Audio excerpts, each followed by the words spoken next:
Very good morning dear students. આપણે last લેક્ચરમાં જે લાયોફિલિક કલીલ જે છે તો તેનું રક્ષણાત્મક શક્તિ વિશેનું આપણે લેક્ચર વિશેનું લર્ન કર્યું હતું, જેમાં આપણે ગોલ્ડ નંબર વિશે ડિટેલમાં શીખેલા હતા. આજે આપણે ગોલ્ડ નંબરના બેઝ પરના ન્યુમેરિકલ શીખવાના છે, પણ I already instruct you in a last lecture કે થિયરી પરફેક્ટ કરજો, તેના બેઝ પરના ન્યુમેરિકલ શીખવાના તમારા માટે ઇઝી થઈ જશે. તો પણ તમે જો નહીં કર્યું હોય તો આજના લેક્ચરમાં અગેન ગોલ્ડ નંબરના બેઝ પરના ન્યુમેરિકલ કરાવું તે પહેલાં તમને એની વ્યાખ્યા સમજાવી દઉં. અગેન કે આપણી પાસે એક પાત્રમાં 10 ml ગોલ્ડ સોલ છે. ગોલ્ડ સોલ, ધાતુના સોલ એ લાયોફોબિક કલીલ છે. તેમાં જ્યારે આપણે 10% NaClનું દ્રાવણ ઉમેરીએ તો આ 10% NaClનું દ્રાવણ જે વિદ્યુત વિભાજ્ય જે છે તો તે આ ગોલ્ડ સોલનું સ્કંદન કરે છે, અને આ ગોલ્ડ સોલનું ઉમેરવામાં આવતા NaCl વડે થતું સ્કંદન જો અટકાવવું હોય તો અંદર જે આપણે લાયોફિલિક કલીલ ઉમેરીએ છીએ તેનો જે મિલીગ્રામ જથ્થો છે, ન્યૂનતમ મિલીગ્રામ જથ્થો, તેને તે લાયોફિલિક કલીલનો ગોલ્ડ નંબર એટલે કે સુવર્ણ આંક કહેવામાં આવે છે. કન્સેપ્ટ શું શીખેલા હતા કે બે પ્રકારના કલીલ હતા, લાયોફિલિક કલીલ અને લાયોફોબિક કલીલ. તેમાં લાયોફિલિક કલીલનું સ્કંદન આપમેળે થતું નહીં હતું અને તેઓ સરળતાથી બનાવી શકાતા હતા, જ્યારે લાયોફોબિક કલીલ તેનું સ્કંદન અવક્ષેપન સરળતાથી થતું હતું. તે અસ્થાયી અસ્થિર કલીલ હતા અને તેને બનાવવા માટે વિશિષ્ટ પદ્ધતિનો ઉપયોગ કરવામાં આવતો હતો. હવે આ પ્રકારના લાયોફોબિક કલીલ કે જેમને બનાવવા માટે વિશિષ્ટ પદ્ધતિનો ઉપયોગ કરવામાં આવે કે જે સરળતાથી સ્કંદન પામે, તેમાં જો વિદ્યુત વિભાજ્ય જરૂરિયાત કરતાં વધારે પ્રમાણમાં હાજર હોય તો તે લાયોફોબિક કલીલનું સ્કંદન સરળતાથી કરી નાખે. હવે આ જો લાયોફોબિક કલીલનું આપણે ઉમેરવામાં આવતા વિદ્યુત વિભાજ્ય અગેન્સ્ટ સ્કંદન થતું અટકાવવું હોય તો આ લાયોફોબિક કલીલના દ્રાવણમાં આપણે લાયોફિલિક કલીલનો ન્યૂનતમ મિલીગ્રામ જથ્થો ઉમેરવો પડે. તો આ લાયોફિલિક કલીલ જે છે તો આ લાયોફોબિક કલીલની સરાઉન્ડિંગમાં એક પ્રોટેક્ટિવ લેયર બનાવે અને પરિણામે લાયોફોબિક કલીલના કણોને એકબીજાની નજીક આવવા દેતા નથી અને તેમનું સ્કંદન અને અવક્ષેપણને અટકાવે છે. આમ ઉમેરવામાં આવતા લાયોફિલિક કલીલના મિલીગ્રામ જથ્થાને આપણે ગોલ્ડ નંબર કન્સિડર કરતા હતા. તો વ્યાખ્યા આપણે એમ શીખેલા કે સોનાના એટલે કે ગોલ્ડ સોલના 10 mlમાં જ્યારે 10% NaClનું દ્રાવણ ઉમેરવામાં આવે છે ત્યારે થતા સ્કંદનને અટકાવવા માટે જરૂરી રક્ષક કલીલ એટલે કે પ્રોટેક્ટિંગ કોલોઇડ્સ જે છે તેના મિલીગ્રામ જથ્થાને તે લાયોફિલિક કલીલનો શું કહેવામાં આવે છે? સુવર્ણ આંક કહે છે. આટલું આપણે લાસ્ટ લેક્ચરમાં લર્ન કરેલું હતું. વ્યાખ્યા આપણે લાસ્ટ લેક્ચરમાં જોયેલી હતી. હવે વ્યાખ્યા સમજી લીધા બાદ ગોલ્ડ નંબર એટલે કે સુવર્ણ આંકને આધારિત આપણે દાખલાઓ વિશે જોઈએ. દાખલાઓ આપણને કોમ્પિટિટિવ લેવલમાં પૂછાવાની 100% શક્યતા, બરાબર. એટલે આપણે ગોલ્ડ નંબર એક એક્સ્ટ્રા ટોપિક તરીકે શીખવાના છે. આપણી ટેક્સ્ટબુકમાં એના ન્યુમેરિકલ વિશેની કોઈ પણ માહિતી આપેલી નથી, પરંતુ NEET point of view we have to learn the numericals. Numericals બહુ ઇઝી છે. વ્યાખ્યા આવડતી હોય તો ન્યુમેરિકલ સોલ્વ કરવાનું ખૂબ સરળ છે.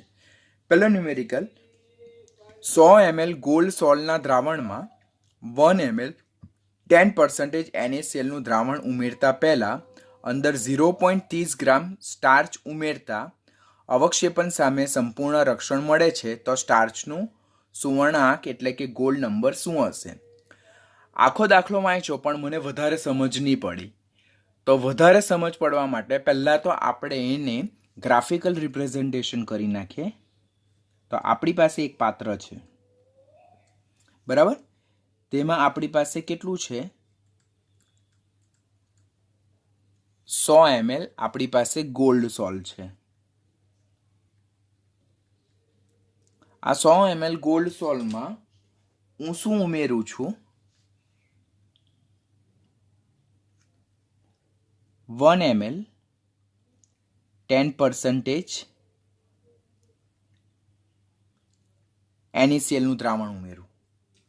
હવે ગોલ્ડ સોલ જે લાયોફોબિક સોલ છે તો તેમાં જો આપણે NaClનું દ્રાવણ 10% ઉમેરીએ તો આ ગોલ્ડ સોલનું સ્કંદન થાય, અને એ ગોલ્ડ સોલનું સ્કંદન અટકાવવા માટે હું અંદર શું ઉમેરું છું? લાયોફિલિક કલીલ. તો લાયોફિલિક કલીલ તરીકે હું 0.30 ગ્રામ સ્ટાર્ચ ઉમેરું છું. શું ઉમેરું છું હું? 0.30 ગ્રામ સ્ટાર્ચ, કે જે લાયોફિલિક કલીલ છે. આ કેવું કલીલ છે? લાયોફિલિક કલીલ, કે જે આ લાયોફોબિક કલીલનું સ્કંદન થતું અટકાવશે. અગેન સમજાવું, એક પાત્ર જેમાં મેં 100 ml ગોલ્ડ સોલ એટલે કે લાયોફોબિક કલીલ લીધું છે, તેમાં હું 10% NaClનું દ્રાવણ ઉમેર્યું તો તે આ લાયોફોબિક કલીલ ગોલ્ડ સોલનું સ્કંદન કરશે. અને આ ગોલ્ડ સોલનું સ્કંદન અટકાવવા માટે હું અંદર 0.30 ગ્રામ સ્ટાર્ચ, કે જે લાયોફિલિક કલીલ છે, તે ઉમેરું છું. તો આ જે સ્ટાર્ચ છે તેનો સુવર્ણ આંક શું હશે? તો આકૃતિ આ રીતે લર્ન કરી લીધા બાદ આપણે જે આકૃતિ સમજ્યા તે આકૃતિ વિશે જોવાનું થાય કે એ આકૃતિ આપણે શું શીખ્યા. આપણે વ્યાખ્યા શું શીખ્યા કે આપણી પાસે 10 ml ગોલ્ડ સોલ હતું. વ્યાખ્યામાં ગોલ્ડ નંબરની વ્યાખ્યામાં શું શીખ્યા? 10 ml ગોલ્ડ સોલ હતું, તેમાં હું 10% NaClનું દ્રાવણ ઉમેરું તો તે આ ગોલ્ડ સોલનું સ્કંદન કરે છે.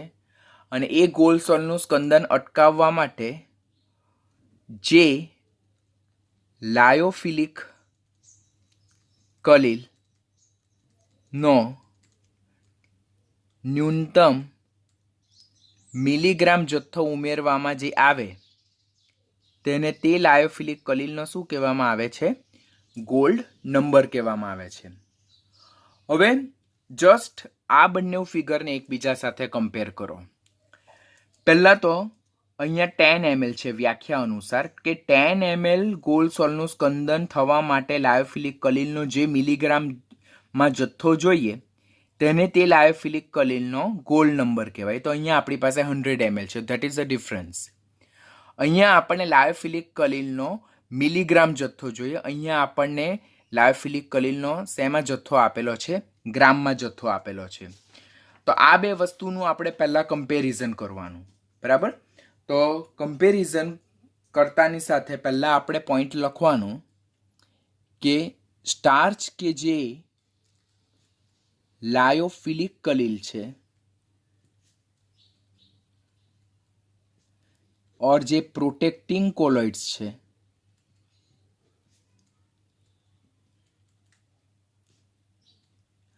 તે અહીંયા કેટલું આપેલ છે? 0.30 ગ્રામ આપેલ છે. આપણે તેને કમ્પલસરી શેમાં કન્વર્ટ કરવાનું? મિલીગ્રામમાં કન્વર્ટ કરવાનું. તો 0.30 ઇન્ટુ 10³ મિલીગ્રામ, તો ધેટ ઇઝ 300 મિલીગ્રામ. જો ઘણા સ્ટુડન્ટને આ પણ નથી ખ્યાલ હોતું, કાળજી રાખજો કે 1 ગ્રામ ઇઝ ઇક્વલ ટુ 10³ મિલીગ્રામ. તમે ઉતાવળમાં અહીંયા 10⁻³ રાઇટ કરી નાખ્યું તો તમારો આખો ન્યુમેરિકલ રોંગ થશે. એટલે આપણને અહીંયા જે સ્ટાર્ચ જે લાયોફિલિક કલીલ પ્રોટેક્ટિંગ કોલોઇડ્સ રક્ષણાત્મક કલીલ તરીકે ઉમેરીએ છીએ તેનો જથ્થો મિલીગ્રામમાં મળી ગયો. Point number 1 solve. હવે આ જે 300 મિલીગ્રામ જથ્થો મળે છે આપણને, તો તે તો 100 ml ગોલ્ડ સોલનું સ્કંદન થતું અટકાવે છે. આપણે તો વ્યાખ્યા અનુસાર 10 ml ગોલ્ડ સોલનું સ્કંદન થતું અટકાવવાનું હોય. તો નેક્સ્ટ સ્ટેપ શું છે કે 100 ml ગોલ્ડ સોલનું સ્કંદન અટકાવવા માટે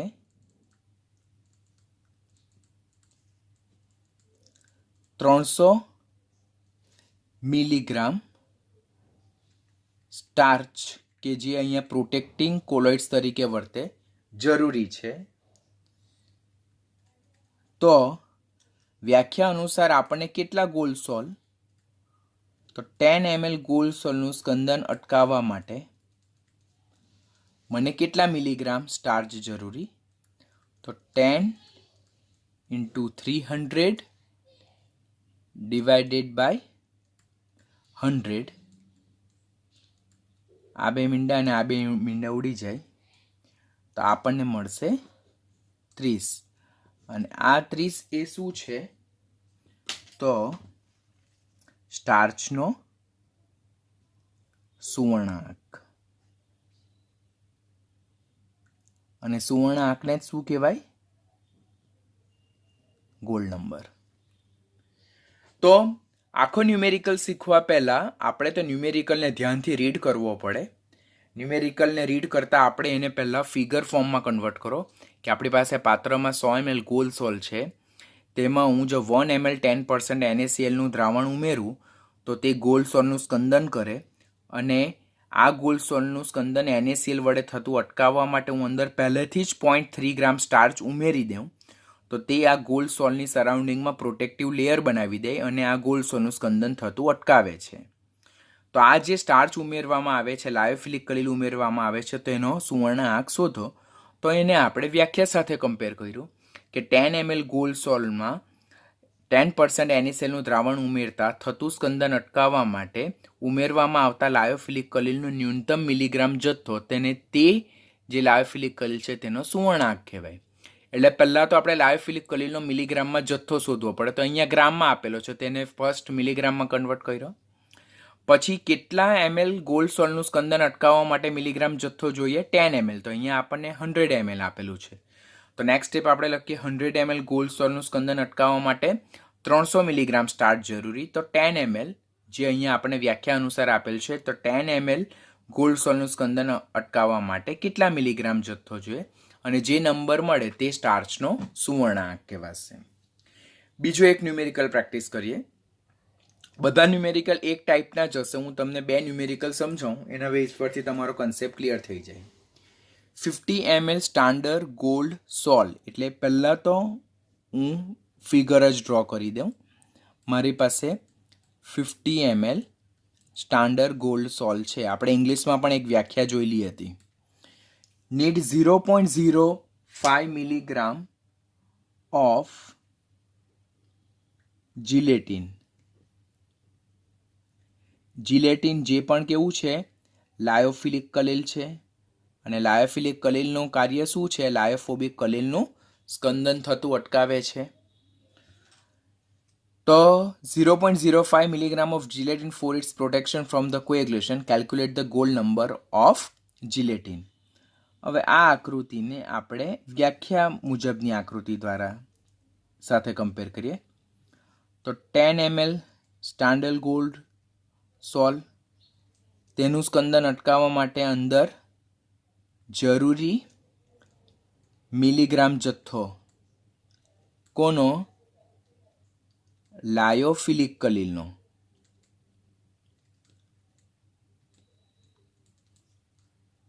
તો તે એનો શું કહેવાય? તે એનો સુવર્ણ આંક કહેવાય. તો હવે કમ્પેર કરીએ.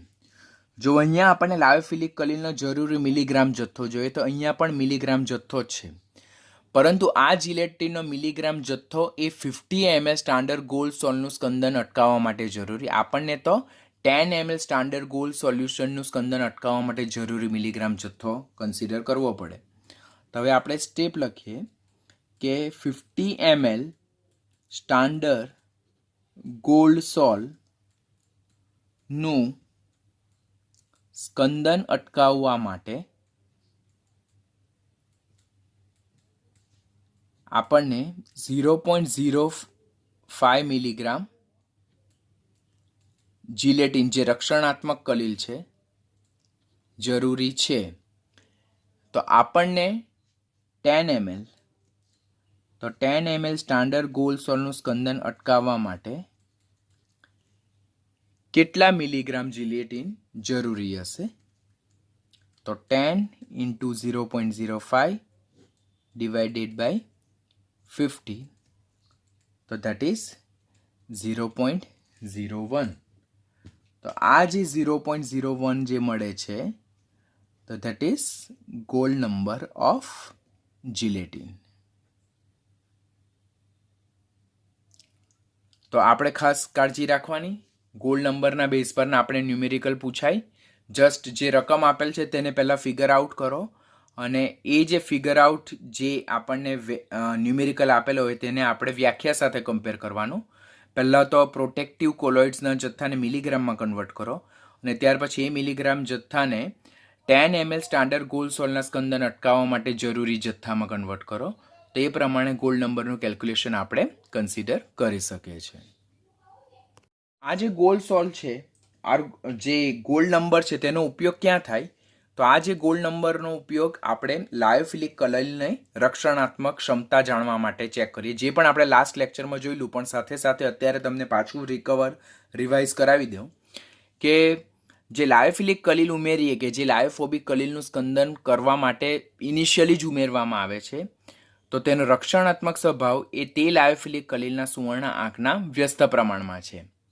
એટલે જો ઉમેરવામાં આવતા લાયોફિલિક કલિલનો સુવર્ણ આંક વધારે હોય, બરાબર, એટલે કે એનો મિલીગ્રામમાં ઉમેરવામાં આવતો જથ્થો વધારે જોઈતો હોય, તો તેની રક્ષણાત્મક સ્વભાવ કેવો હશે? ઓછો હશે.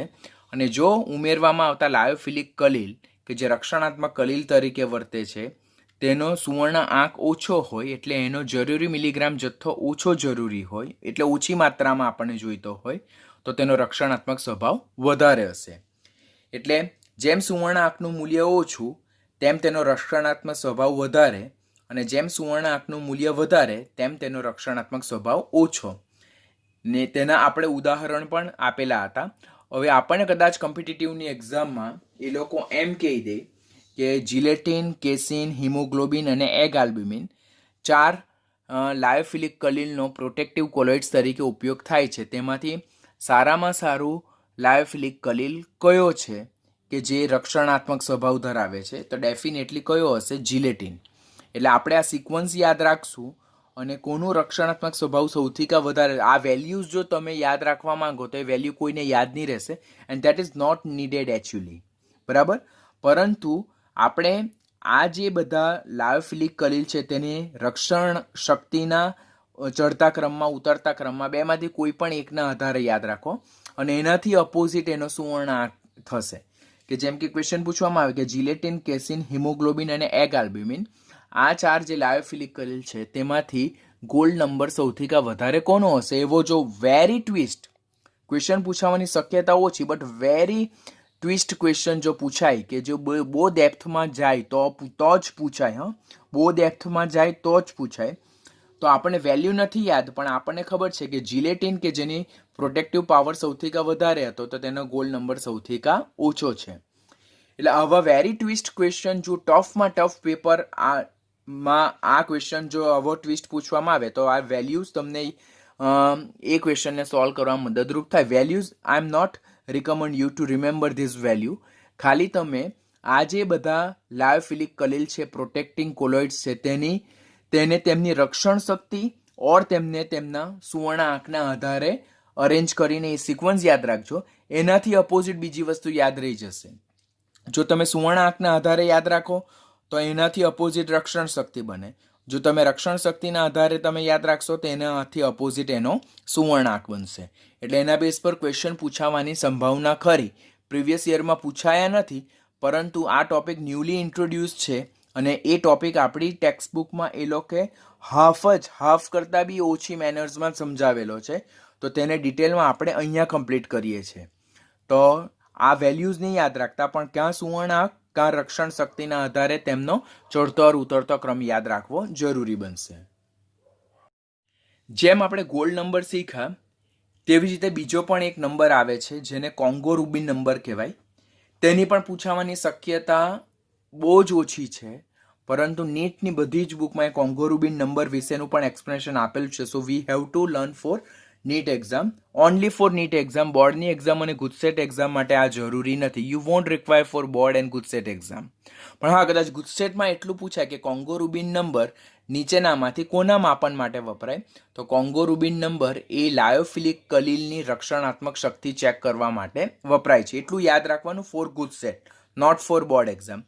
પણ નીટમાં તો એનું એક્સપ્લેનેશન આપણે યાદ રાખવું પડશે, કદાચ પૂછાય.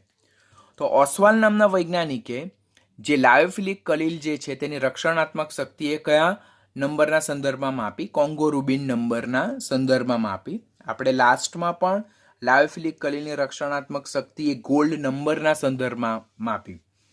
તો લાયોફિલિક કલિલ છે તો તેની રક્ષણાત્મક શક્તિ, વૃત્તિ, સ્વભાવ, તે આપણે પાવર જે છે તે 2 આંકના સંદર્ભમાં ચેક કરીએ. એક કોંગો રૂબિન નંબર અને બીજું ગોલ્ડ નંબર. ગોલ્ડ નંબર આપણે ઓલરેડી અત્યારે લર્ન કરી ચૂક્યા છે.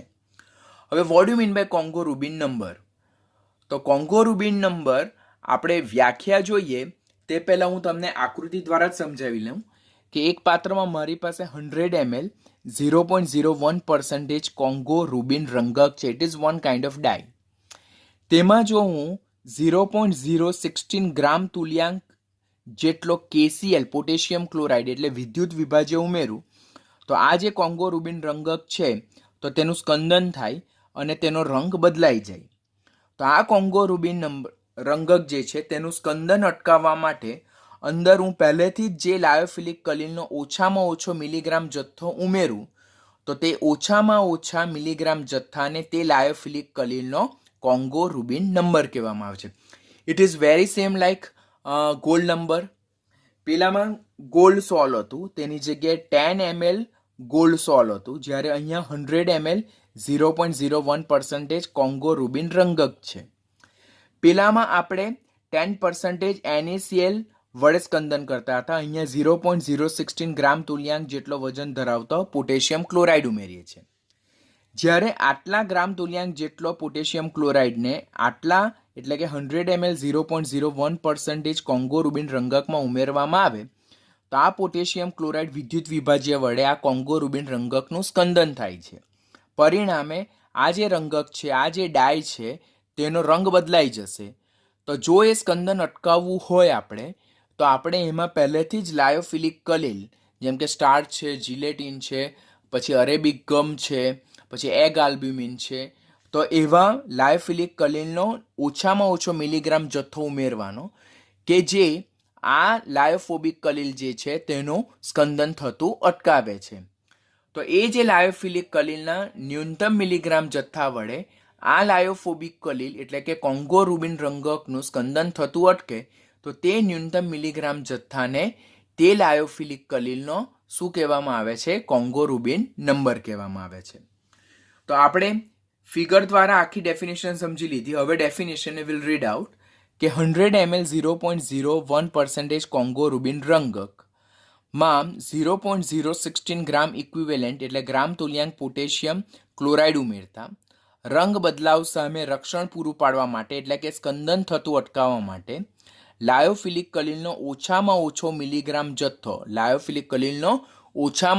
મિલીગ્રામ જથ્થો જે ઉમેરવામાં આવે તેને તે લાયોફિલિક કલિલનો કોંગો રૂબિન નંબર કહેવામાં આવે છે. હવે નીટ માટે આપણે આટલી ડેફિનેશન બહુ જ ટફ પેપરમાં પૂછવાની શક્યતા છે. ગુજસેટમાં આ વ્યાખ્યા નહીં પૂછાય, પરંતુ ગુજસેટમાં શું પૂછાય કે કોંગો રૂબિન નંબર જે છે તો એક માપન પદ્ધતિ છે, તે શેના માટે ઉપયોગમાં લેવામાં આવે? તો લાયોફિલિક કલિલનો રક્ષણાત્મક સ્વભાવ જાણવા માટે વપરાય છે. બીજો ક્વેશ્ચન પૂછાય, લાયોફિલિક કલિલનો રક્ષણાત્મક સ્વભાવ માટે નીચેનામાંથી કયા આંકનો ઉપયોગ થાય? તો એ કોંગો રૂબિન નંબર અને સેકન્ડ વન ગોલ્ડ નંબરનો ઉપયોગ થાય છે. અને નીટની એક્ઝામમાં વ્યાખ્યાના રિલેટેડ ક્વેશ્ચન પૂછાય. આના બેઝ પર ન્યુમેરિકલ પૂછાવાની શક્યતા ઓછી. Just we need to learn the definition of the Congo Rubin number and for which purpose it should be measured તે આપણે યાદ રાખવું જોઈએ કે લાયોફિલિક કલિલનું જે રક્ષણાત્મક સ્વભાવ છે તે ચેક કરવા માટે આનો આપણે ઉપયોગ કરીએ છીએ. હવે ચેપ્ટરનો last topic that is topic number 5.5 જેને પાયસ ઓર ઇમલ્ઝન કહેવામાં આવે. આ વખતે બોર્ડની એક્ઝામમાં આ ટોપિકમાંથી ક્વેશ્ચન પૂછાયેલો હતો. પાયસ એટલે શું, ઇમલ્ઝન એટલે શું, કોમ્પિટિટિવ એક્ઝામમાં એ કયા પ્રકારનું કલિલ છે તેના બેઝ પર પહેલો જ ક્વેશ્ચન પૂછાય. તો પહેલાં તો પાયસ કે જેને જ ઇમલ્ઝન કહેવામાં આવે એ કલિલમય પ્રણાલીનું ઉદાહરણ છે કે જેમાં પરિક્ષેપિત કલા એટલે કે ડિસ્પર્સ ફેઝ એ પણ પ્રવાહી છે અને પરિક્ષેપણ માધ્યમ એટલે કે ડિસ્પર્ઝન મીડિયમ એ પણ પ્રવાહી છે.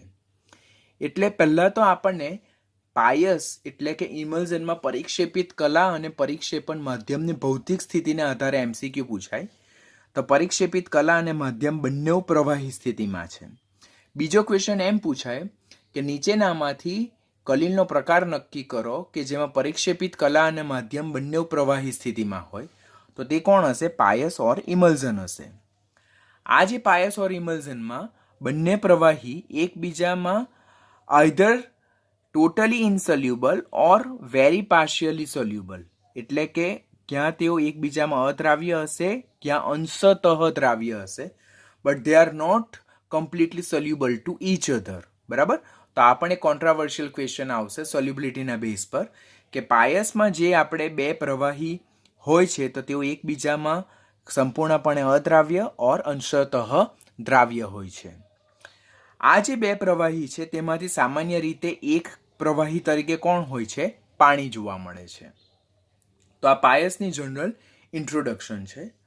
હવે પાયસના જો પ્રકાર જોઈએ તો આ વખતે બોર્ડની એક્ઝામમાં આ ક્વેશ્ચન પૂછાયેલો હતો. This is important. કોમ્પિટિટિવ માટે પણ ખાસ યાદ રાખવાનું. MCQ બેઝનો વેરી નાઇસ ક્વેશ્ચન. તો પાયસના જનરલી બે પ્રકાર છે. આપણે અત્યારે જ જોયું કે પાયસમાં બે પ્રવાહીમાંથી એક પ્રવાહી હંમેશા પાણી હોય છે ઓર મોટે ભાગે પાણી હોય છે. તો એના બેઝ પરથી પાયસના બે પ્રકાર હોય છે. એક જે પ્રકાર જે છે type 1 that is oil in water emulsion, જેને OO/W ટાઈપ ઓફ ઇમલ્ઝન કહેવામાં આવે, જેને જ પાણીમાં પરિક્ષેપિત તેલ or oil which is disperse in water emulsion કહેવામાં આવે. એટલે શું? તો ઓઇલ ઇન વોટર ઇમલ્ઝન એટલે કે તેલ જે છે તો તે પાણીમાં પરિક્ષેપિત થયેલું છે. એટલે oil is disperse in water એટલે અહીંયા પરિક્ષેપિત કલા તરીકે શું જોવા મળે? તેલ એટલે કે ઓઇલ જોવા મળે. અને પરિક્ષેપણ માધ્યમ તરીકે શું જોવા મળે? પાણી એટલે કે વોટર જોવા મળે છે. તો અહીંયાથી ક્વેશ્ચન શું પૂછાય આપણને કોમ્પિટિટિવ પોઈન્ટ ઓફ વ્યૂ કે ઓઇલ ઇન વોટર ઇમલ્ઝન ઓર પાણીમાં તેલ પ્રકારનું જે ઇમલ્ઝન હોય તેમાં પરિક્ષેપિત કલા કોણ અને પરિક્ષેપણ માધ્યમ કોણ? ઓર આપણને ડાયરેક્ટલી આ પ્રકારનો ક્વેશ્ચન પૂછાય કે ઓઇલ/વોટર ટાઈપ ઓફ ઇમલ્ઝનમાં પરિક્ષેપિત કલા અને પરિક્ષેપણ માધ્યમ શું છે? તો જો અહીંયા સ્ટેટમેન્ટને રીડ કરો. Oil in water emulsion that means oil is dispersed in water. That means oil is present in a small amount and water is present in a more amount. Oil is present as a small globules and water is present as a smaller particles. એટલે આ પ્રકારના ઇમલ્ઝનમાં તેલ જે છે તો તે પરિક્ષેપિત કલા તરીકે વર્તે અને પાણી એ પરિક્ષેપણ માધ્યમ તરીકે વર્તે. આ કોમ્પિટિટિવ માટે ક્વેશ્ચન યાદ રાખજો. 4OW type of emulsion. તો એનાથી બીજું ઇમલ્ઝન જે છે તો તે વિરુદ્ધ ઓપોઝિટ ઓફ ટાઈપ કે that is water in oil emulsion, જેને W/O ટાઈપ ઓફ ઇમલ્ઝન કહેવાય. એને જ તેલમાં પરિક્ષેપિત પાણી કહેવાય ઓર વોટર ડિસ્પર્સ ઇન ઓઇલ. બરાબર? તો એનો મતલબ શું થાય કે આ પ્રકારના ઇમલ્ઝનમાં પાણી જે છે તો તે પરિક્ષેપિત કલા તરીકે વર્તે અને ઓઇલ જે છે તો પરિક્ષેપણ માધ્યમ તરીકે વર્તે. જો અહીંયા સ્લેશ કરીએ ને સ્લેશ, તો જે ફર્સ્ટ જે છે તો પરિક્ષેપિત કલા છે અને સેકન્ડ વન જે છે તો તે પરિક્ષેપણ માધ્યમ છે. ફર્સ્ટ જે છે તો તે પરિક્ષેપણ માધ્યમમાં તરતું રહે છે, ડિસ્પર્સ હોય. તો આ પ્રકારનું emulsion water in oil kind of emulsion, જેમાં વોટર પાણી એ પરિક્ષેપિત કલા તરીકે વર્તે અને ઓઇલ એ પરિક્ષેપણ માધ્યમ તરીકે વર્તે. તો આ ક્વેશ્ચન આ એક્ઝામમાં પૂછાયેલો હતો બોર્ડની એક્ઝામમાં કે પાયસના પ્રકાર સમજાવો. તો પહેલાં તો આપણે પાયસના બે પ્રકાર છે, oil in water kind of and water in oil kind of. Oil in વોટરને ગુજરાતીમાં શું કહેવાય? પાણીમાં પરિક્ષેપિત તેલ. એટલે આ પ્રકારના ઇમલ્ઝનમાં પરિક્ષેપિત કલા તરીકે તેલ જોવા મળે અને પરિક્ષેપણ માધ્યમ તરીકે પાણી જોવા મળે.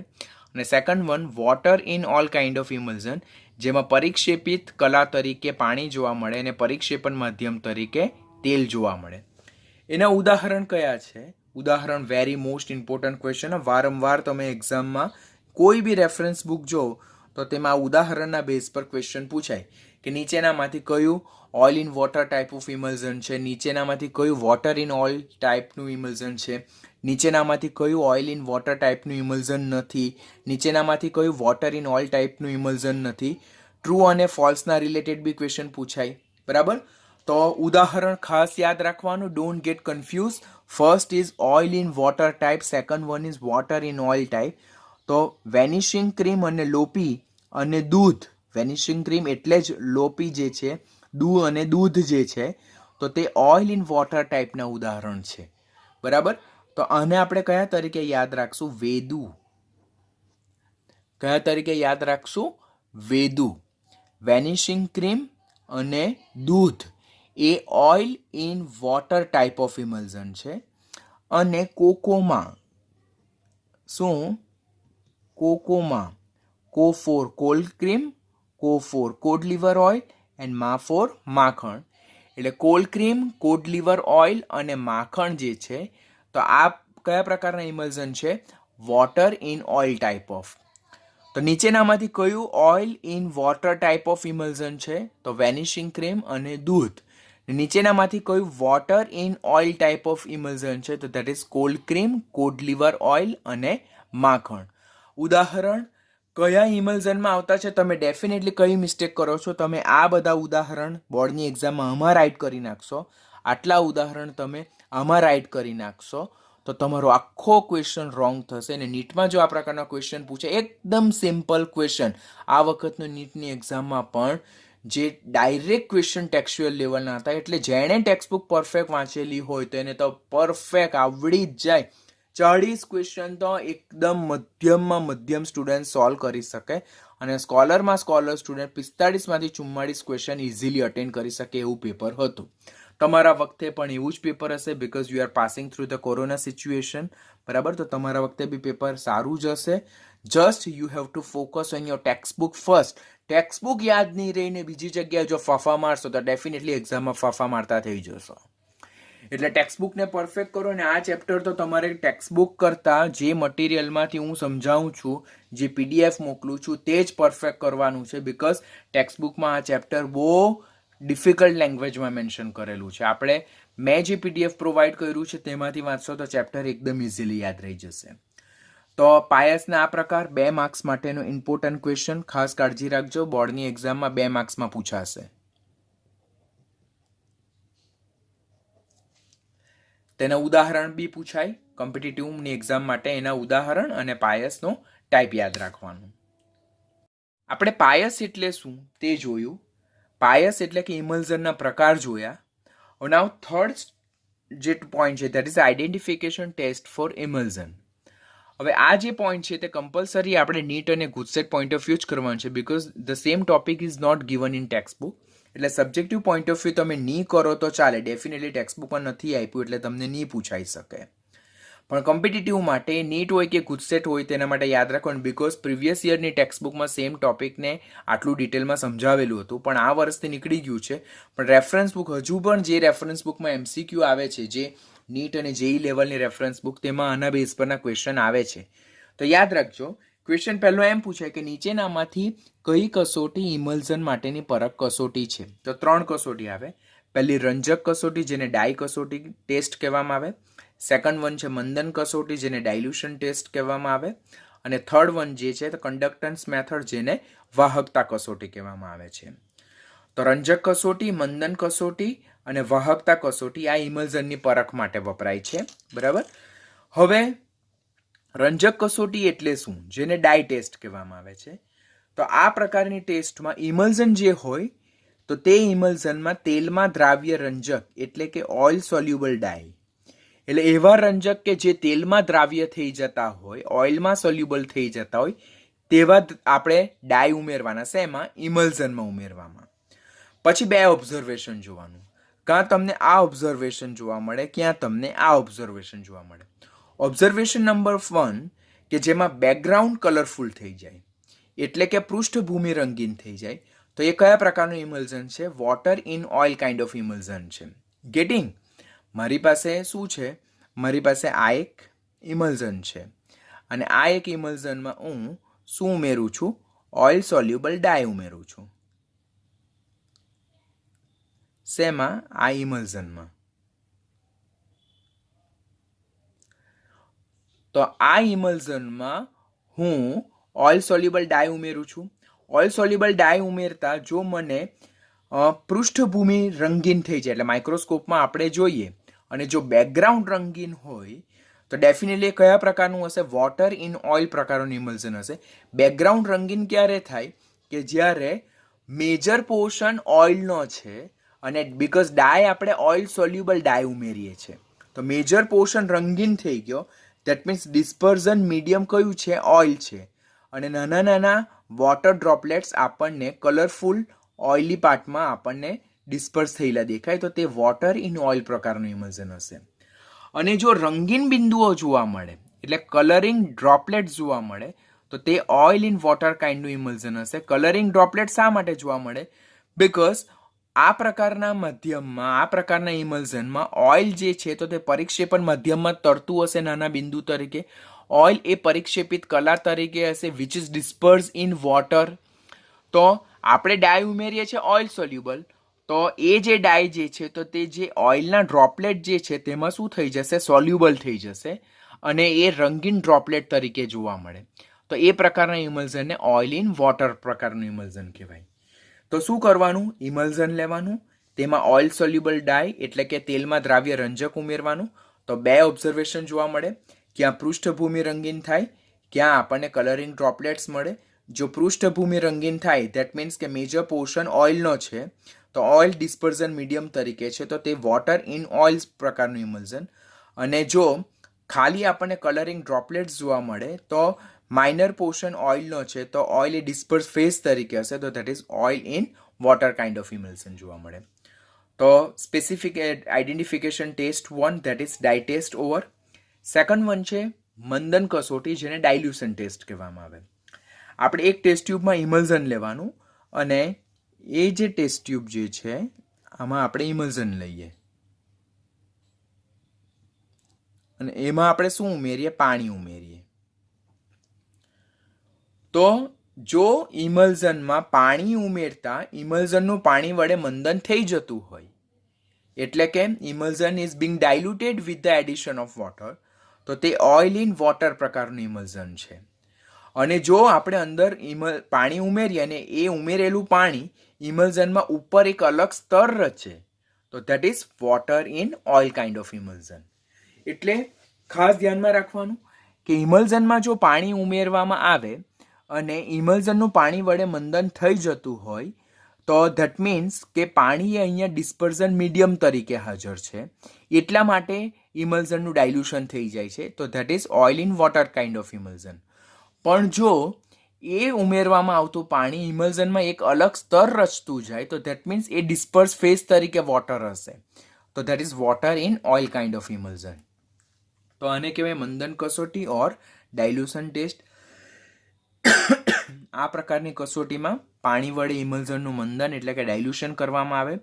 જો પાણી વડે ઇમલ્ઝનનું મંદન થઈ જતું હોય તો તે oil in water kind of emulsion, અને જો ઉમેરવામાં આવતું પાણી એક અલગ સ્તર રચે તો that is water in oil kind of emulsion હશે. અને થર્ડ વન જે છે that is a conductance test, conductance method, અને એને વાહકતા કસોટી પણ કહેવામાં આવે. આપણે ઇમલ્ઝન લેવાનું અને તેમાં સ્મોલ અમાઉન્ટ ઓફ ઇલેક્ટ્રોલાઇટ એટલે કે વિદ્યુત વિભાજ્ય અલ્પ પ્રમાણમાં ઉમેરવાનું. એમ કરવાથી શું થાય? જો કન્ડક્ટન્સ વધી જાય એટલે કે વાહકતા વધી જાય તો that is oil in water kind of emulsion. શા માટે આવું થાય? તો આ પ્રકારના ઇમલ્ઝનમાં પાણી એ મેજર પોર્શનમાં છે, એ પરિક્ષેપણ માધ્યમ એટલે કે ડિસ્પર્ઝન મીડિયમ તરીકે છે. જ્યારે વિદ્યુત વિભાજ્ય અલ્પ પ્રમાણમાં ઉમેરીએ અને પાણી જ્યારે અહીંયા ડિસ્પર્ઝન મીડિયમ તરીકે હોય, તો ઉમેરવામાં આવતું વિદ્યુત વિભાજ્ય એ જે પાણી જે વધારે પ્રમાણમાં હાજર છે તેમાં શું પામે? એ ડિસોસિએટ થાય, આયનો ક્રિએટ થાય, અને આયનોને લીધે કન્ડક્ટન્સ વધે. એટલે જ્યારે પાણી બહોળા પ્રમાણમાં હોય અને ઓઇલ ઓછા પ્રમાણમાં હોય, કારણ કે વિદ્યુત વિભાજ્ય જે છે તો તે પોલર જે મીડિયમ છે તેમાં જ ડિસોસિએટ થાય, નોન પોલરમાં તો ડિસોસિએટ નહીં થાય. તો પોલર મીડિયમ તરીકે અહીંયા પાણી છે, તો ઉમેરવામાં આવતા વિદ્યુત વિભાજ્ય ડિસ્પર્ઝન મીડિયમ તરીકે જોવા મળતા પાણીમાં ડિસોસિએટ થાય, આયોનાઇઝેશન પામે, વિયોજન પામે અને આયનો ક્રિએટ કરે, આયન ઉત્પન્ન થાય, એને લીધે કન્ડક્ટન્સ વધી જાય. કન્ડક્ટન્સમાં આપણને સિગ્નિફિકન્ટ ચેન્જ જોવા મળે, ઇન્ક્રીઝ જોવા મળે, તો that is cold oil in water kind of emulsion. પણ જો કન્ડક્ટન્સમાં જો કોઈ સિગ્નિફિકન્ટ ચેન્જ નહીં જોવા મળે, એટલે કોઈ નોંધપાત્ર ફેરફાર નહીં જોવા મળે, તો that is water in oil. Because એમાં વોટર જે છે તે ડ્રોપલેટ તરીકે એટલે ડિસ્પર્સ ફેઝ એટલે પરિક્ષેપિત કલા તરીકે જોવા મળે, જેમાં એની માત્રા ઓછી જોવા મળે. એટલે વિદ્યુત વિભાજ્ય એમાં આયનીકરણ પામશે પણ કોઈક નોંધપાત્ર ફેરફાર નહીં જોવા મળે, મે બી સ્લાઇટલી ઇન્ક્રીઝ જોવા મળશે, પણ બહુ નોંધપાત્ર અસરકારક ફેરફાર જોવા મળતો નથી. તો such kind of test is called as a conductance method for identification of emulsion.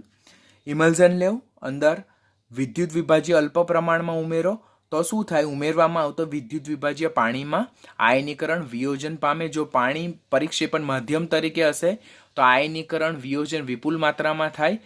વિપુલ પ્રમાણમાં આયનો ઉત્પન્ન થવાને કારણે વાહકતા ઓર કંડક્ટન્સમાં સિગ્નિફિકન્ટ ચેન્જ જોવા મળે. તો that is oil in water kind of ઇમલ્ઝન.